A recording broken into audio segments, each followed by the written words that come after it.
welcome to the Talking with Tech podcast. My name is Chris Bugaj, and I'm here with... Melissa Bugaj. And... Sara Gregory. And, of course... Rachel Madel. Live in the flesh, we are hovered around the phone recording this at a table in the Airbnb that Sara and Rachel are staying in. We just wanted to say hello from ASHA 2021. Yay! We're really excited. It's been a great conference. It has been, right? We've seen good stuff. Yes, we have. We've had good fun. I had a great day. You weren't at ASHA. I know, and I want to be so bad. Come tomorrow because they're going to be talking about robots and playing games. We got all sorts of stuff. But, okay, besides ASHA, I thought we could do something else here fun for the podcast in general, right? So, and it's actually in relation to one of the most recent podcasts that came out, but I'll make that connection in a second. Okay. So, you know how I love games, right? You know, I love to play my games. Love to play games, right? You know how we love to play games at home, right? So one of the games I thought we would play is we each take a turn trying to think of a phrase or a song lyric. So a phrase from a movie or a song lyric, and we either do one of two things. Either start it and the rest of us would then finish it, or the second part would be, the second option would be to name where that is from, right? So I'll start as a kind of an idea, and then we'll go round robin around, right? Okay, I'm ready. So you can either finish this phrase or give me where this is from. You ready? Ready? Mm-hmm. Why is the carpet all wet, Todd? I don't know, Margot. Excellent. So you knew. And where is that from? That is from Christmas Vacation. Christmas Vacation. Now play along in the car if you're listening to this, in the car or on the treadmill or wherever you're listening. Play along. Well, we're going to keep guessing what these are. So who wants to go next? Who has one? A phrase. Now, Sara, I'm looking at you. She's raising her hand. Because I know you have young kids. So what are some of those things that you might say or hear your young kids say? Wait, what, is it my turn? You raised your hand. I did. I raised my hand. Girl in the back. Girl in the back. That's me, Rachel. Okay, I don't know why this came into my head, but I'm going to go with it. You ready? Okay, ready. We will rock you. Perfect. That is perfect, right? Okay, so that is from Queen, right? Mm-hmm. Okay, excellent. Luke, I am your father. Yes. Now, most people would think Star Wars, but that is not actually Star Wars. Oh, sorry, I let me nerd out here for a second. That is actually The Empire Strikes Back, which is, of course, in the Star Wars universe. Did you just fall more in love with me, though? Yeah, I did. Come on, what are the chances?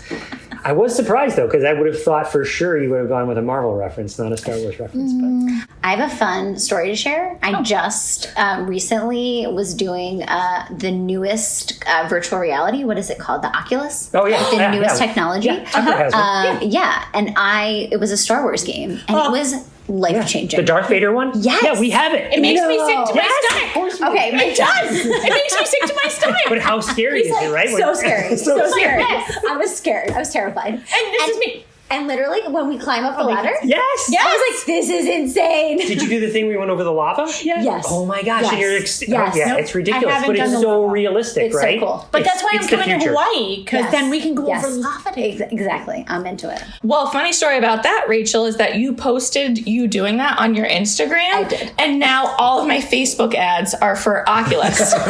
So, Creature report. That is totally Octonauts, right? So, okay, yes, excellent, right? In the same vein of that is I'm the map. I'm the map. My kids don't watch that. Yes, this is Dora the Explorer. Exactly. Okay, one more. Let's do one more. Who's got anyone got one that you can think of? A song, a movie reference? Can you think of a movie reference? Okay, I have a movie reference, but it's not going to be a fill-in. Okay, so this is my kid's new favorite movie, and it's a throwback from a movie that I used to watch when I was younger. So see if you can get it. Ooh, it was a Run by Fruity. Mrs. Doubtfire. Yes.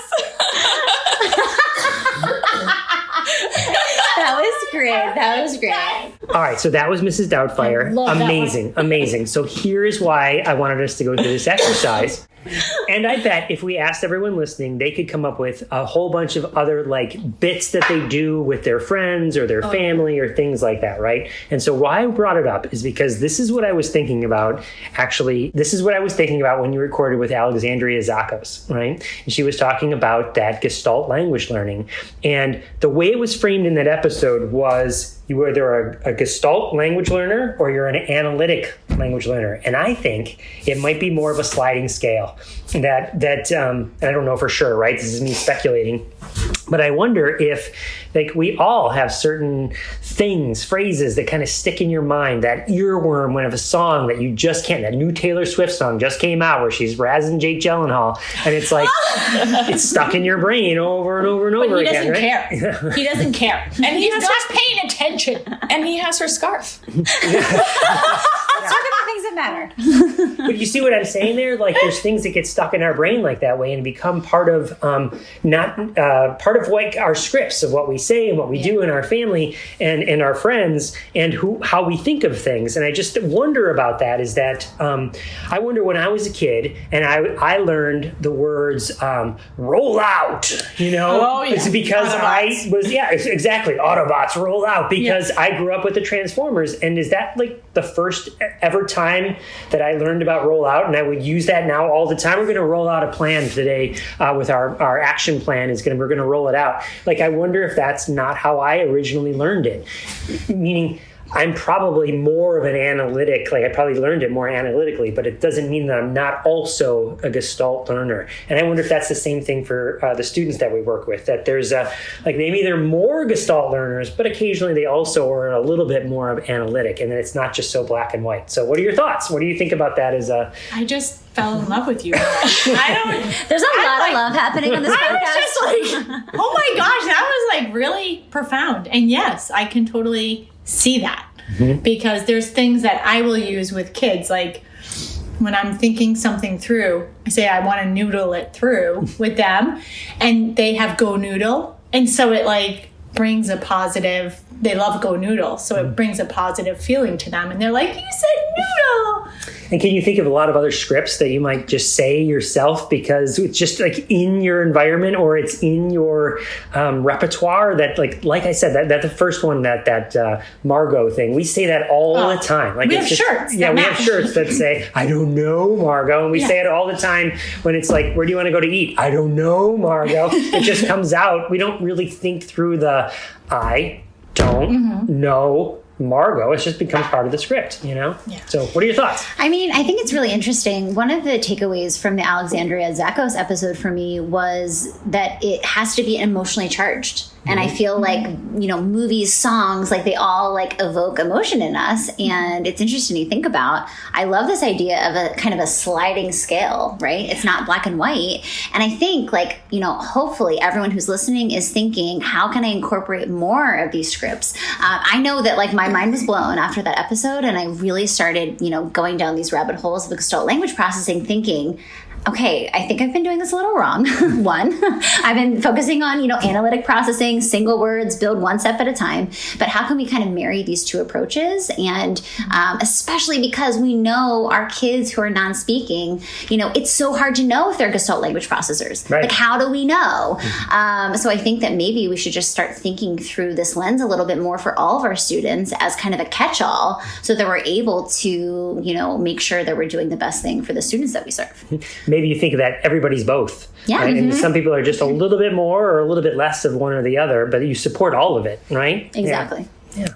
I totally agree. And one thing that I've been thinking through with Gestalt language processing in AAC is that one of the things that I feel like gets it stuck in our head is the intonation. And that's what you talked about in the episode too, right? So when you're using an AAC device, even if you were to say the Gestalt, it doesn't have the intonation. So for one of my students, he sometimes uses spoken language, but when he does, it's in a phrase or Gestalt. Like when I come for speech, he says, not again. Although he loves speech. He loves speech. But anyways, one thing that we're having a hard time with is when it's not time for him to have his cell phone, he gets really angry. And so he's not going to his device, even though we're modeling some things. And so one thing I want to try is he loves South Park, he loves Thomas, and finding a clip from a show that would say something like, I'm annoyed, or give me my phone, or something that might communicate, and to give him options of things that might communicate how he's feeling, but to say it in a gestalt with like the intonation of something that he's interested in. Yes, I feel like that could be programmed in as like, oh my gosh, that is amazing. Yeah. So I know that. So I'm just learning about this as I'm standing here. Right. In real time, I'm learning about gestalt. I'm so excited. You're the non-speech therapist in the group. But I'm a junior speech You are. therapist. You I have a badge. I do. I've been married for like way too long. So I had an IEP this week, and they were talking about learning multiplication facts. And she has paired each number with a song kids will know. Mm-hmm. So the 8s are Jingle Bells, and Frere Jacques is the 6s. Mm-hmm. And so the kids, she said, will be sitting in the class, and when they're taking their timed, don't get me started on the timed ones, but timed multiplication facts, she's like, if I know where they're at based on the tune being hummed in my class. Wow. Mm-hmm. So they will just, she's like, I have Frere Jacques, I have, Happy Birthday going on, and I have Jingle Bells going on in my room. See, these are that amazing intonation is where it was, We know these intuitively at a young age, right? We use these with young children all the time, and then somewhere it dies off. And when it gets like, why do we not use them continuously? Songs. This was fourth grade. I mean, this is scripts. Fourth grade too. Mm-hmm. Well, I mean, being in high school, they get embarrassed when you do these things. Do you think so? Because I don't know. I think if they played like contemporary music and tied things to contemporary music, they'd be totally into it, right? If they did like kindergarten nursery rhymes, then they'd be offended. Yeah. But if you tied it to that Taylor Swift song, oh my gosh, they'd be into it, totally. We actually were talking about Cornell earlier, and we have a couple, I'm in Ithaca, so Cornell University is in our hometown, and there's students who have made this program called Rap Study, and so they take popular songs and then put academic content into the songs. So we have a partnership with them in our district, and so some teachers can say, this is what I'm teaching about, and then send them the content, and they pick a song, and it's like Lizzo. And I'm amazed. Yeah, I didn't even think about that. I sign up. Mm-hmm. So I know there's been another tool out there. If you want to go again, if you're listening to this, Flowcabulary. Have you heard of Flowcabulary? I love again, same idea, right? Same idea. So fun. Cool. So everyone back listening there. So we're around a table right now having fun chatting about this. But hopefully you can think about this as well and how you can implement it in your own practice. All right. So that was a great conversation, everybody. So Rachel, tell us about the interview today. You know what, Chris? It's super exciting because I just saw this person live at ASHA. Rachel Dorsey is who I interviewed, and I have to say, it was a fantastic session. She actually got a standing ovation, which was like amazing. And she was talking all about neurodiversity, affirming practices. And that's what she came on our podcast to talk about. She has a course on goal writing. I'm really excited to share this interview. We talk all about neurodiversity. What does that mean? How does it affect what we're doing with the students that we serve? And I'm really excited because she was super passionate. She killed it at ASHA. And I'm super excited that even if you weren't in ASHA, you can still enjoy the conversation that I had with her. I cannot wait to listen to this interview with Rachel Dorsey.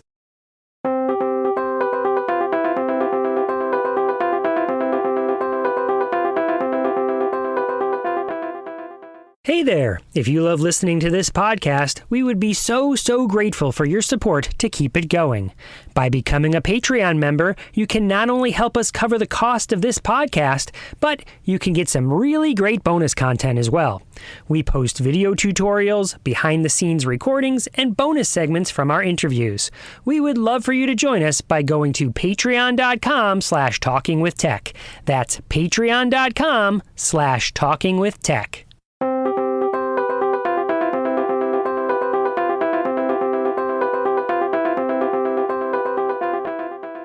Welcome to Talking with Tech. I'm your host, Rachel Madel, joined today by Rachel Dorsey. Rachel, I'm super excited to have you on today. This has been a long time coming, this interview, and I'm really excited that you came on and you're going to share all of your experience with us. So first, just start off by introducing yourself and telling our listeners a little bit about who you are and the experience that you've had. Yeah. Okay. So first of all, thank you for having me. I am a speech language pathologist, but I am also autistic, and I have ADHD. And I've been a speech language pathologist for about 5.5 years, and I'm really passionate about helping autistic people of all ages, particularly pediatrics, just because that's what most of my experience has been in. And I have my own private practice and / consultancy where I provide professional developments regarding neurodiversity affirming practices, and yeah, that's kind of what's going on for me. I also have a course that I released recently through Learn, Play, Thrive on goal writing for autistic students. And it's pretty comprehensive, and it goes just through a bunch of case studies and a variety of situations. And yeah, that's what's going on with me. I love it. I'm really excited. We're going to dive into some of the topics of the course, which is all about goal writing, which I'm really pumped that you just released that, because I feel like goal writing is such an area of struggle for all of us SLPs. So listen, I picked the driest subject, to be honest. and like, no one likes goals, and no one feels like they're good at goals. And I picked it because people a year ago were asking, when I didn't have that big of a following, or people didn't know that much about me, were like asking for advice, and the top 2 topics were goals and social skills. And then I'm like, well, you need to have goals before you can do anything about like social connection building and that sort of thing. So I just went the logical route, and then that's kind of how things started. But it's a really immersive course. I tried to make it as immersive as possible with like case study, and then bam, turns out the parent only wants oral speech, or like bam, turns out that the kid is in a really behaviorally based setting. How are you going to make this work? I think that we all learn so much through each other's experiences. And I feel like the idea of case studies really resonates with me, because it's like and I'm sure you can relate to this too. So many people reach out to me and they're giving me a case study, right? They're like, I have a student, they're 10 years old, and they give me all this information. And it's like, what do I do? And so I feel like it's a really practical way to learn, though, because we can all relate to, at some level, some of the kind of topics of a case study, or the, diagnoses and all of the things that we are involved in that. And then it's like, okay, now what do we actually do? Mm-hmm. And I think it helps guide the process of our clinical decision-making skills. Mm-hmm. Like, why are we deciding this versus this? And what's the kind of theory behind it? But I like it so practical, because I know you've probably experienced this too. There's so many professional development courses where I'm like, cool, I know a great theory and a great framework, but I have no idea how to apply it to my clinical practice. Yeah, that was exactly what I tried to avoid, because of that frustration of you're telling me all about an intervention or a way of doing things. I have no idea what it looks like. I have no way to apply it. Some courses don't even do that, are just pure theory. And so then what? Yes, exactly. And it's like, and I feel like I leave thinking, cool, now what do I do with that information? Right. Yeah. Okay. So for our listeners out there who are like, what is neurodiversity? Can you just define what that is? And how it kind of relates to what we do is, a lot of speech language pathologists listen to this podcast. We also have teachers and parents and other professionals too. But what is neurodiversity?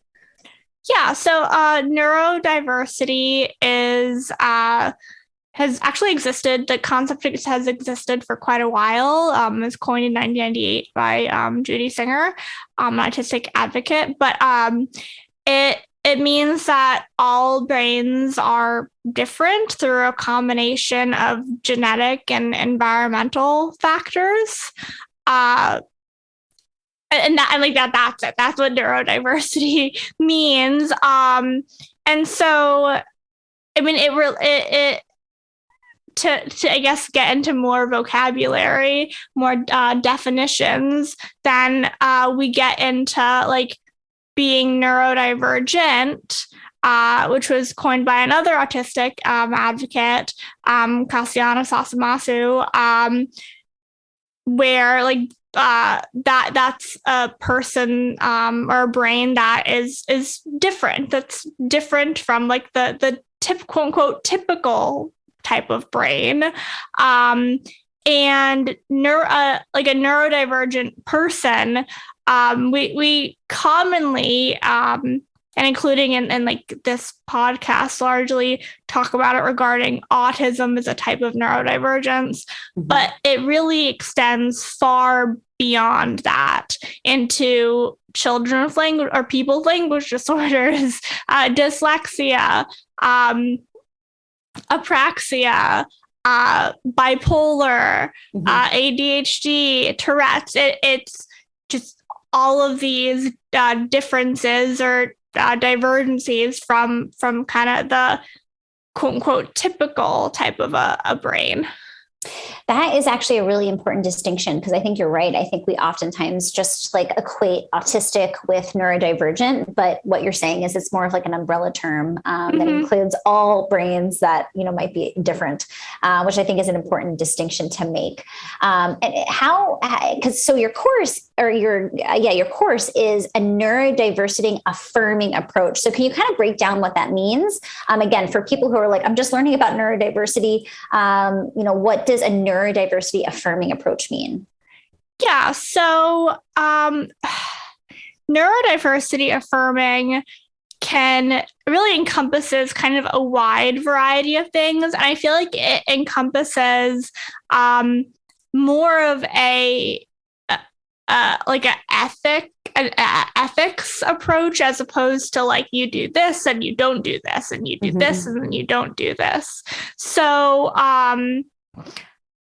it comes down to, respecting everyone's differences and seeing your students or clients through the strengths that they have, and not through just like a list of the deficits that we all see in their evaluation reports. And it includes listening to members of that community. So if you're treating students that have dyslexia, then you should find out what dyslexic adults have to say about that. So it goes beyond autism. Like it goes kind of into a whole type of thinking about practice. However, my course is specific to autism. It's goal writing for autistic students. So a neurodiversity affirming approach to autism. So listening to the autistic community, also being aware specifically with the autistic community that it can be difficult to interpret the behaviors or differences that are in a client whose neurotype is different than yours. And I think acknowledging that like this is difficult, like having a non-speaking autistic student, and just being able to acknowledge that you as a clinician aren't going to know exactly what to do all of the time, and that's okay. And it's okay to not have an answer right then, and relating and just kind of relating it back to like building the relationship and just solidifying that, even if you don't know exactly like how to do X or Y or Z that's on your treatment plan. Yeah, I think that's a really important reminder for everyone, because we oftentimes feel like we have to know all the answers, and we have to have, like, especially when we're in an IEP meeting or we're talking with a family, having to know all the answers. And I think that, the point you bring up about listening to the community of people that have the experience, the shared experience of the client that you're working with, is such a powerful one. On this podcast, we interview AAC users, and we do that because we want to hear what it's like to be an AAC user and how we can change the way that we work with AAC users to better support them. And I think what's really cool is that now, with the, easy access to information through social media and, the internet, now we're able to listen to autistic adults, and we're able to listen to, all different kinds of, people who have different experiences, and that can adapt the way that we work with the clients that we serve. And I think where we kind of fall into trouble is where we're just like kind of in this like laser focused view about what we should be doing. And I love that you brought up the point of neurotypes that are different than yours. Like, the first step perhaps is just like understanding that you're not going to understand completely, the experience of another. Right. That's okay. I wouldn't expect anyone to, well, first of all, like not all, even though if there's like the autistic community, there are very different opinions even within the autistic community on how to best serve autistic children. And so I would say, like, kind of when seeking knowledge, kind of find the bigger themes that keep jumping out. Okay, so we're kind of sharing, I think one of the first steps is just kind of acknowledging the differences. I think that that's an important step too, because I think oftentimes we're just trying to put all of these expectations on the students that we work with based on, again, our experience. And part of it is too, we're not taught this, right? In graduate school, like, we're not taught, unfortunately, how to think through a neurodiversity-affirming lens. And I think that that's part of the problem, and hopefully we'll see that change in the future. Are there other ways that educators or SLPs or parents can start kind of thinking through this lens, besides just kind of listening to the communities of people that, we're talking about? Is there any other things that can happen that we can kind of start shifting our perspectives? I mean, I think the best way to target, I mean, this will help anyone in with working with like any population, but it's just really important is like asking why. I feel like we don't ask, or some people or a lot of people don't ask why, like why something is happening. Why is the student being disruptive right now? Why did they demonstrate they could do something last week and then this week they can't do it? Why did they go from not doing anything at all to all of a sudden, boom, being able to do something that we never even thought they were capable of doing? So yeah, I think constantly asking why, in addition to constantly reflecting back on because sometimes in the moment it's hard to ask why, and so you can do that later. I think like reflecting later and asking why, or thinking about what's something that the thing that happened didn't go exactly according to plan. What's the way? Like, why is that? Is there something in the environment? Is it something I did? Is it just an off day? Is it and then just shifting, what you try doing next time according to that, like, self-reflection. And I understand that, like, that advice can be kind of broad and like isn't like a like do this and then do this, but really like that is how you get into thinking about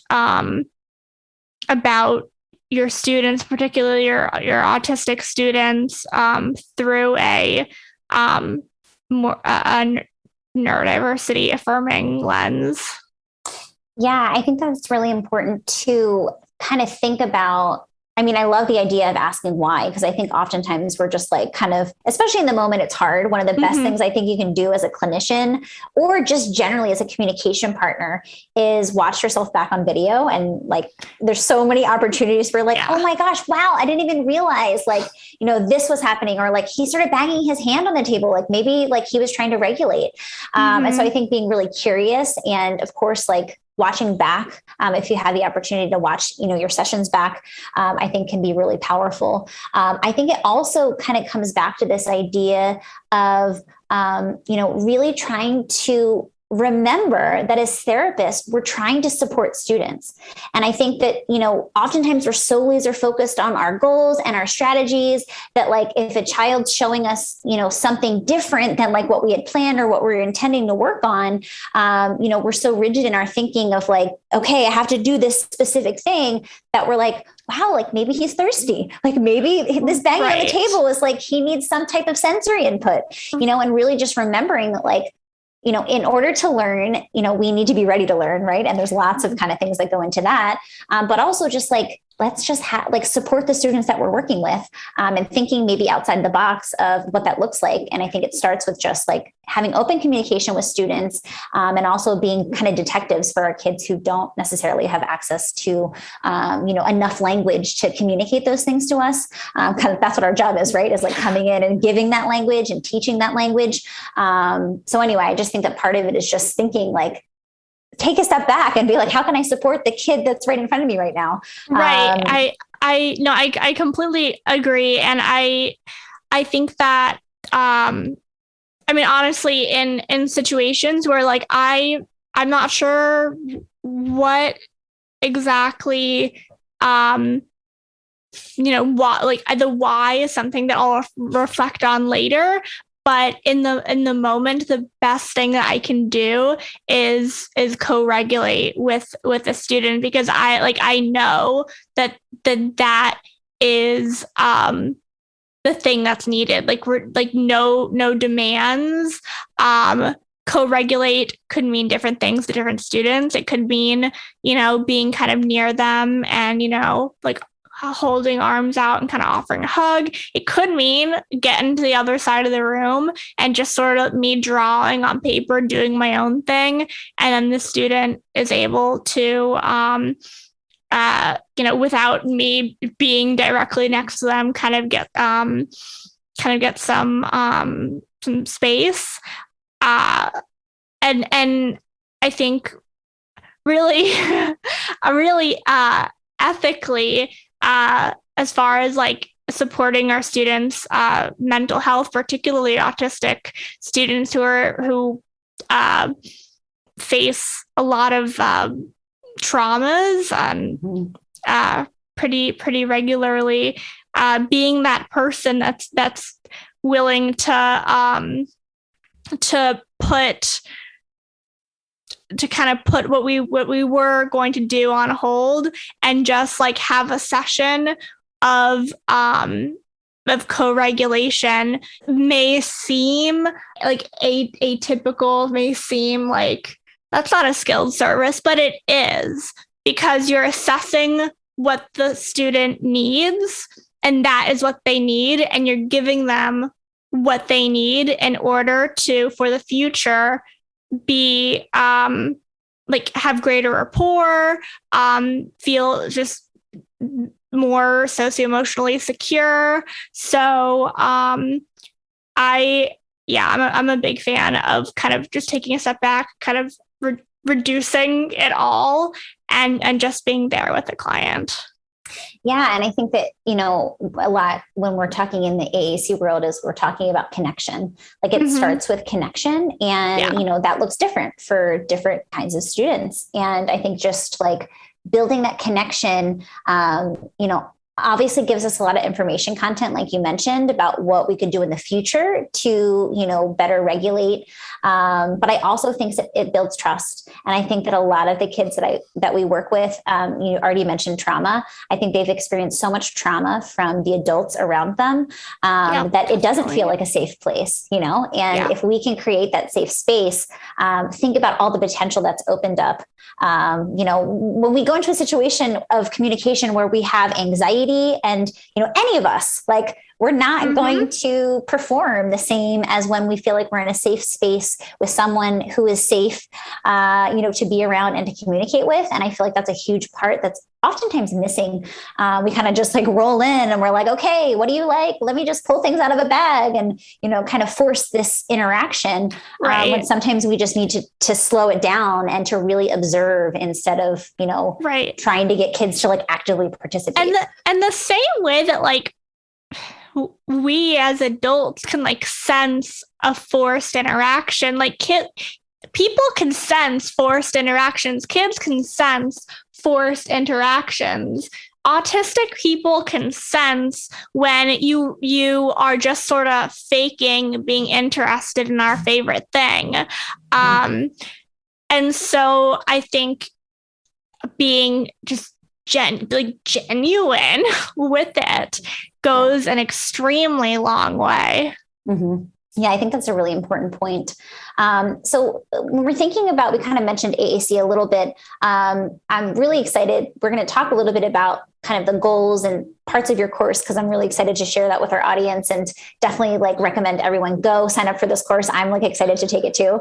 But thinking about AAC, because oftentimes we hear, especially when we're thinking about autistic students who do have verbal speech, that maybe it's not necessary, when we know, it can be really helpful to have a backup system for communication. It also can be a great tool to teach language. What are your thoughts on AAC and, how we can get more people on board? One of the biggest questions we get asked on the podcast is like, how do you get people to buy into AAC? Because a lot of the people listening are like, yeah, I'm all about AAC, but it's like, how do I get everyone else to be all about it? So I'm curious if you have any strategies or, thoughts on that topic specifically. On getting people on board with AAC, if the student is able to sometimes or even usually use spoken language? Yes. Oh, well, see, then we get into a bigger discussion of that using AAC makes a person stand out more. And it makes a person look, some parents are concerned like, oh, it'll take language away. Then we can show the research, right? And the research is like, no, it won't. And so but then some parents are still resistant. And so we kind of peel back the layers and see, okay, what's underneath this? And I feel like underneath it, not just parents, but like just society, is that disabilities, disabled people being openly disabled is uncomfortable for people to see. And they're not sure what to do. And to get around that, it requires a lot of, in my experience, having to not necessarily even address AAC, but to go back further and undo the damage that society has done in how parents think of disabilities. And since I work with a lot of autistic students, particularly autism, and working through that then leads to various changes in thinking. So I know the question was specific to AAC, but it goes deeper into that, to a societal problem. Yeah. And I think it kind of also speaks to the idea, circling back to changing the way we think about neurodivergent brains, right? Like if we think about, autistic individuals through that perspective, it's not something that, we need to be, hiding or ashamed of or anything like that, because we're thinking about like what beautiful gifts all brains have to, share with our, community. And I think that circling back to that, I think that, you're very right in the sense of, it's bigger than AAC. Oftentimes AAC is like the thing that we can latch onto to be like, oh, like they just don't want to, their child to talk, through a device. But like, why? Right? Like, because it makes them appear like definitively disabled. And it's obvious. Whereas, perhaps if it weren't for the AAC, that, it might go kind of under the radar, if you will. So maybe like, and then I love that it's a bigger discussion. It's a bigger kind of problem. And I'm all about when you're trying to solve problems and trying to understand what the roadblocks are, like we need to dig deeper, right? Like we need to figure out what's actually at play here. And I think that just, involves asking a lot of questions and being curious and trying to share information. And I feel like you have such a unique experience too, Rachel, because you are autistic. And so like, that's so powerful for probably the families that you work with.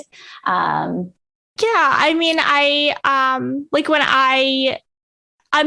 so I guess now in private practice, since it's in my brand name, like business name, that I'm autistic, so I can't get around it. But before I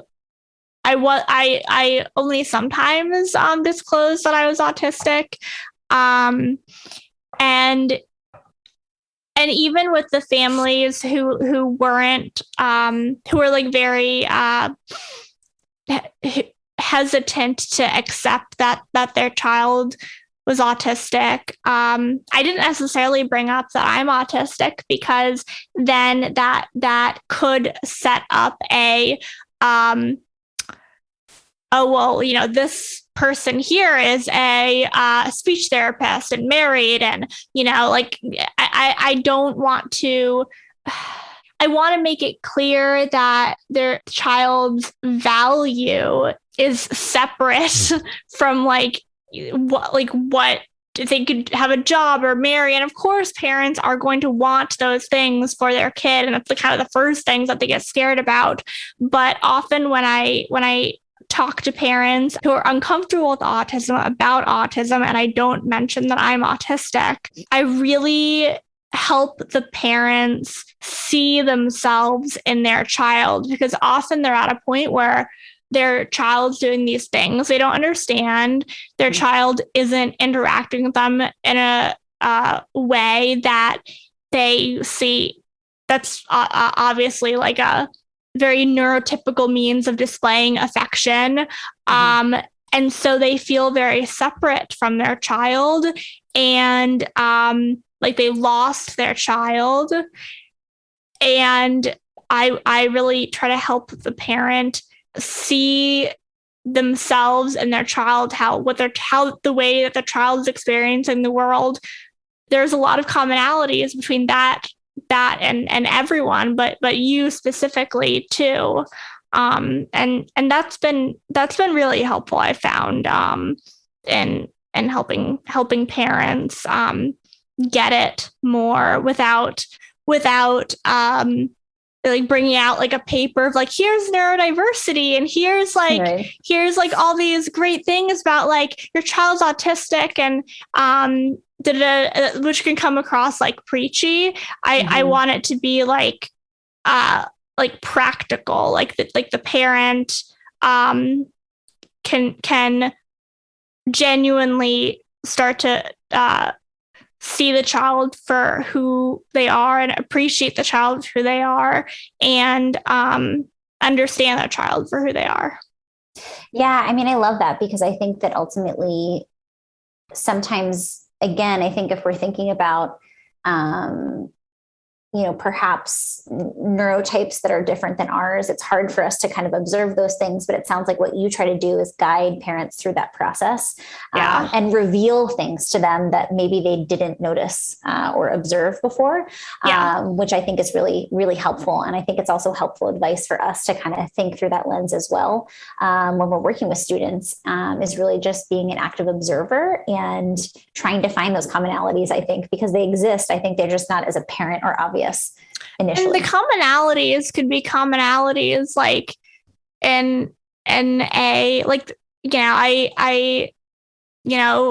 kid is, to use a pretty common but stereotyped example, a kid is lining up trains, and I'm like, oh wow, look, she put them in a really straight, perfect line. That's a lot like how when I am organizing my DVD set, I try to get them in like the right alphabetical order. And then if like one is like out of alphabetical order, I try to put it in the right spot. So I try to, like, even though those aren't the same, there's an underlying theme of some, like, trying to find order in something that's visual. I love that. I think that it's like a practical thing where there is that common overarching theme there. And I think that, anchoring into something that people understand is really helpful for people, which I love. Okay. So I'm curious, we're kind of thinking like, how can we work with family members, educators? I'm curious to talk just a little bit about self-advocacy, because I think that I'm anticipating that part of your goal writing course is addressing that, because it's such an important skill to start teaching. All of our students, I think, could benefit from that, but especially our students with complex communication needs. So I'm curious what your experience has been, and how that can translate to the students that we work with. Like, what kinds of self-advocacy goals can we think about? And like, what are the things that we need to be teaching our students so that they can, advocate for the things that they need? Yeah. So self-advocacy is I do go into that in my course, and the course is like 7.5 hours of filmed footage. So like, I wish I could have gone into self-advocacy more, but it was already really long. You're probably gonna hear more about it than I filmed in the course regarding kind of how I conceptualize self-advocacy, which is, it's knowing what you need and then being able to get what you need. So knowing what you need and acting on what you need are different skills that are obviously related. I think early on in life, the autistic child or autistic children have an intuition of what they need, and that's expressed through like a lot of sensory like regulation strategies, or really early on in life. And then I see society and well-intended or intentioned therapists and teachers wanting those obvious displays of sensory differences, or obvious displays of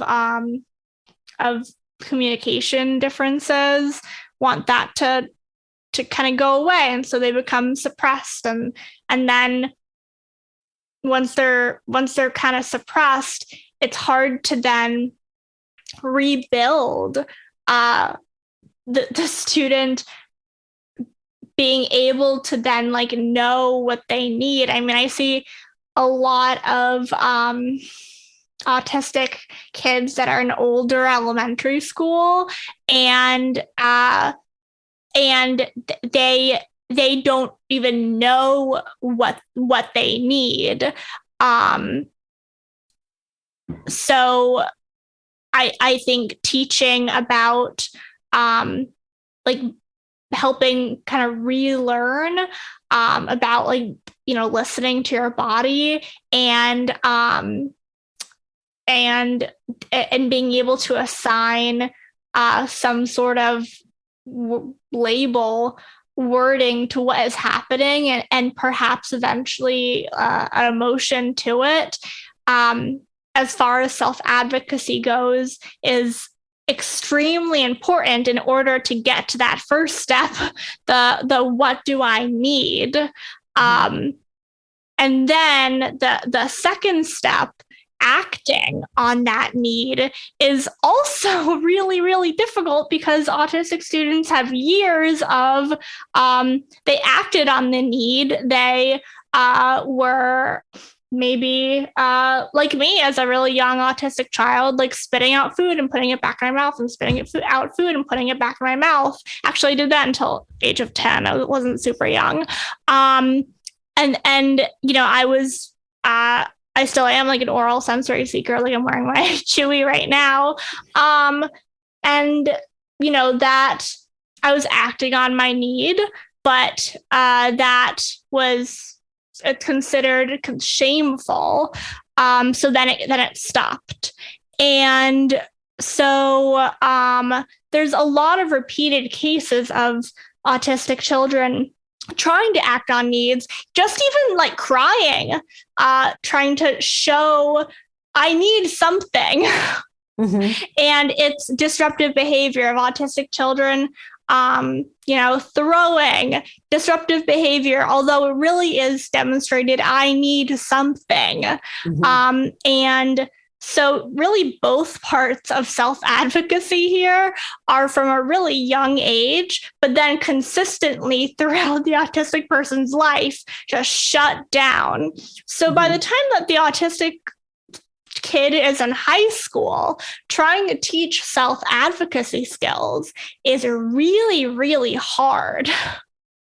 And I mean, in the course, I have a lot of self-advocacy goals, and they're specifically actually is the kids, the older kids that are in there, like the adolescents. I know it's going to be a very, very long process to get there, to like in the moment be able to like say what you need or have boundaries or something. So my criteria, my measurement criteria and my like setting are just like 1-to-1 and like 70%, because I just know it's really, really hard to undo. I keep on saying the word undo, but like undo society's damage and like the damage of a well-intentioned educational system at that point.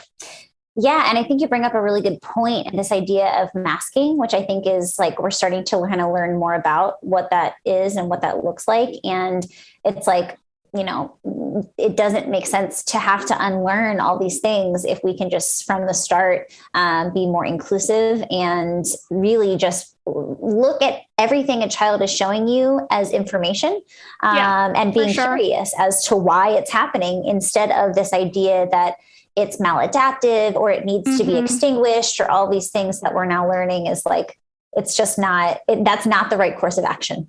Right. And it just causes so much damage to all autistic children. Yeah. So you mentioned a little bit about your course. Are there any like gems of wisdom you can share, or, you know, talk a little bit more about the course? I'm really excited. 7 hours. Wow. That's a long course. Lots of great content. Yeah, it's 7.5 hours. It is, I provide with case studies and I try to make it really practical, like true to life types of situations, not like the ideal type of situation that, you know, to that's encountered. And the case studies, I kind of show you how to go along with me in creating goals. So it actually counts for 10 and a half ASHA CEUs, because there is an element of you having to stop the video and like coming up with things and then, seeing if they don't have to necessarily perfectly align with what I propose, but saying if the general concepts are similar or not. What else? Oh, regarding AAC, that's a pretty big part of the goals that I write.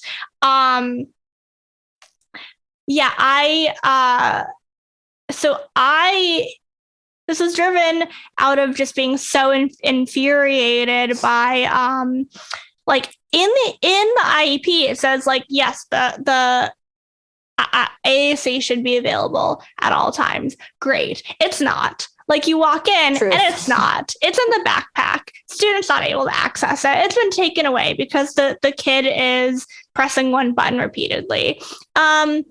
So, I try to safeguard against that by directly including in goals for multimodal communicators, like given like unrestricted access to high and low tech AAC, and like start off with that, which is like repetitive, and that like in the IEP it already says that like AAC is given, but now it's personal, because like now it's affecting my ability to do my job, because now it's in my goals.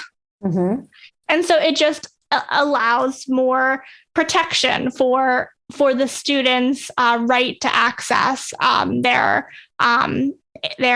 whatever form of AAC that they are using. A lot of the goals I write do serve kind of a protective function. I embed in there how the student is going to demonstrate the said skill, but I accept for a lot of the students like gestures, verbalizations, vocalizations, spoken word, AAC, actions, facial expression, body language. Because while, we're working towards a more symbolic form of communication, we should always respect how a student is communicating with us through these other modalities. I try to.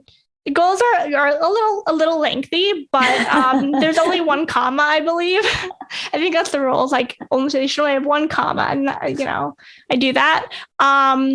But it is out of protecting the student, because you don't know if what's going to happen to you as the provider. Like, you may get another job, you may be put in another school, you may, the student may be put on someone else's caseload. And then if the goal isn't written in a very clear laid out way of like, here is how this student should be respected in trying to reach this target skill, then the student could, at the very worst, at the very best, like not learn anything, and at the very worst, be traumatized. Yeah, I completely agree. And I think that, we oftentimes will see like, multimodal communication embedded into a goal, which I think is important. I love that you specify what that looks like, because I think sometimes it's used as like an umbrella term. But more importantly, I love this idea of given unrestricted access, because it's literally like, if you're doing this goal, the AAC system must be there. Yeah. And if it's not, then like we can't even really take criteria or benchmarks on those goals, right? Yeah. Like, now you, other staff member, are impacting my ability to do my job. So yeah. Exactly. And oftentimes what happens is we get feedback from, school-based SLPs all the time saying like, oh, like, no one has the device out, and, but now it's like directly impacting a child's ability to make progress. And again, we always get from school-based SLPs, like, I have to make progress on the goals. Like, it's so goal driven, which, in a lot of respects it should be, but it's like the way we write our goals is so impactful and so important. And so I love this idea of including this. It might be a little wordy, but like, let's do it anyway. I don't care that it's wordy. It's like, I care first and foremost about protecting the student and the students being respected. So there you go. Love that. Okay. So for people who are like, yes to all these like ideas and these goals, I need more from Rachel Dorsey. How do people access your course? Yeah. So my course, if you go to Learn, Play, Thrive, the learnplaythrive.com/goals, you'll be able to sign up. But yeah, it's just there.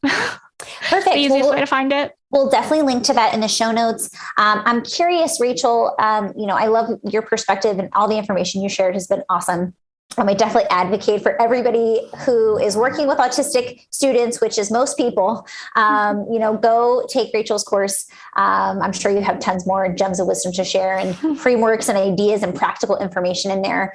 I'm curious, what, if you had a takeaway for everyone, working with autistic students, a message that you'd like to share with everyone, what do you think that message would be? This isn't actually something that we've previously discussed. But it goes into the themes of what we discussed, is that consent and dissent are for all students extremely important. For autistic students, not more important, because it's important for everyone, but it's often harder to read in our autistic students. So we need to pay a really close attention to the really subtle ways that our kids are letting us know, no, this isn't okay, or like, yeah, this is okay.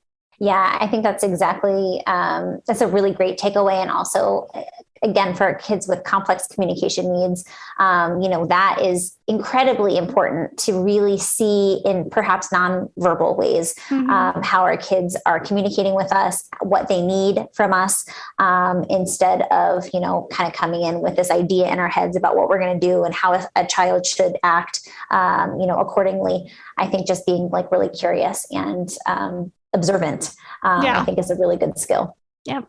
Amazing. Rachel, thank you so much for coming on today. You have been amazing. I knew it was going to be everything I thought it would be and more. I am curious. So people can follow you on social media, right? At Rachel Dorsey? Or what so I think Dorsey SLP might have already been taken on Instagram. So it's Dorsey SLP on Instagram. On Facebook, just type in Rachel Dorsey Autistic SLP. And I have my website, which is dorseyslp.com. Amazing. Thank you again for coming on, Rachel. It's been such a pleasure. Thank you so much, Rachel. I know, 2 Rachels together, just talking about autistic students and goals and AAC. I love it. Thank you. For Talking with Tech, I'm Rachel Madel, joined by Rachel Dorsey. Thank you guys so much for listening, and we'll talk to you guys next week.